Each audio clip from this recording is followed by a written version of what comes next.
All right. You Just prop stabilize it up. it? Prop it up? I'll hold it. You sure? Okay. So, I got my birth certificate, but I had to have a paper signed by mother, since I was 17, not a man yet, To go in. to go in, and she refused. She wanted to keep me on the farm because this is 1942. And you've lost all your siblings by Yeah, now. well, I'd had two brothers already drafted that were already in the Army. So she wanted to keep me on the farm because she's still trying to run a dairy and couldn't get any help. About the only people that were available in our community were people who had been turned down. They said they were 4F, that was the classification. Flat feet. Flat yeah. feet, physically something wrong with them. Heart And- valve problem. yeah.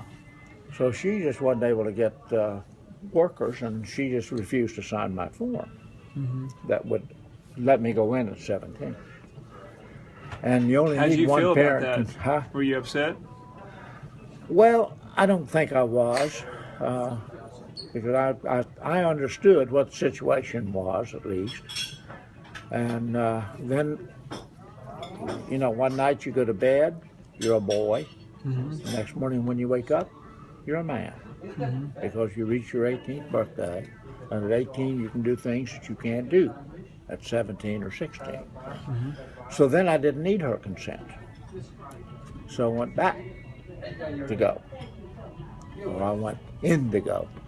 And when I went in, filled out my paper, to enlist, my enlistment paper, took it in, and it was very chaotic because they had representatives from the various branches of service in this one building, and there were people going in the Army, and people going in the Navy, and people going in Army Air Force, and that type thing. So it was very chaotic, but I took my paper up and handed it to the Marine who was sitting behind the desk. And he didn't even look at it, he just looked at me and said, "I can't take you." And naturally the question would be why? And he said, "You're too short." What was your height? 5'6", but they had a 5'8" requirement. I didn't know that. That's all. So he turned me down. And I had been influenced by a couple Marines from our general community that had gone in the Marine Corps during the Depression years. Jobs were just impossible to obtain, so they really went in the Marine Corps to make a living. They were not related. They may have known each other, I don't know. But in those days, the only time you got leave from the Marine Corps was a 30-day, they called it a 30-day furlough, one time a year. And you'd come home for 30 days. Now, if you lived if you're at a Marine base, you could go to the community over a weekend. You know, they'd give you a weekend pass, and you'd have Saturday afternoon, Sunday, be back by 6 o'clock or 5 o'clock Monday morning. You could do that in a city, in a community. But a leave to go home, you only got one 30-day furlough a year.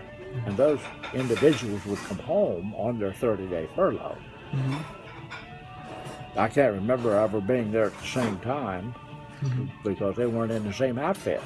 You know. So, did you get these men to try to get you an exception for your height? No, they influenced me because Marine Corps people were required at that time to wear their dress blues anytime they were off a Marine base, because the Marine Corps was using that as a kind of recruiting propaganda thing. See, And it works. and it worked because those guys really impressed me. They were tall, naturally 5'8" or better, you know, and tall and slender, and you didn't gain weight in the Marine Corps back in those days. Number one, you didn't have the food.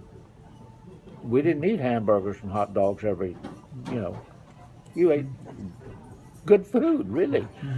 And we didn't have all the sweets and that kind of stuff that we have today. So they were always very well built, very mannerly, and of course they got And then our uniform is probably the best out of all the services. Yes, Yeah, of course. absolutely. Well, Who would disagree? I mean, it. And they would get And the puke girls, green that you wore. and they'd get the girls too.